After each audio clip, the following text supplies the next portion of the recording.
টাকা আনতেছি তো। আচ্ছা আনেন, সমস্যা নাই। টাকা আনতে লাইন কাটতে আমাকে কষ্ট হয়।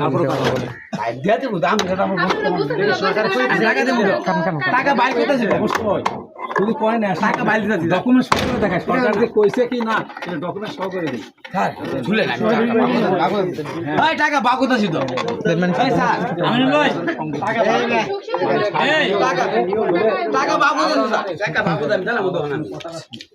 7 দিনের উদ্যোগ গেলে আপনাকে আমরা সংযোজিত সেখানে আমরা টাকার ব্যবস্থা করতেছি, টাকার ব্যবস্থা করেন না, টাকা বাইর করতেছি। 2 মিনিটের সময় দিতেন না আমারে, টাকা নেওয়াই জানি না কথা। টাকাটা দিলে নিলেন 2 মিনিট দিতেন না, একটা সময় দিতাম। এ জামাল তোর লাভ নাই, টাকা নেব না তো, টাকা ওই যাও অফিসে, যাও অফিসে গিয়েছে রে, অফিসে গিয়ে বিল দিয়া দরখাস্ত তুলে যাব। 2 মিনিট ওয়েট করতে না, 2 মিনিটের ভিতরে আমি টাকা দিয়ে দিচ্ছি। টাকাটা তো নেওয়ার মানে বসে আছে ক্যাশিয়ার। ইডির তো ঠিক লাগাই দিয়ে গেলেন না, কষ্ট লাগা লাগবে না। আরে ভাই 2 মিনিট মাত্র আমরা কি করব।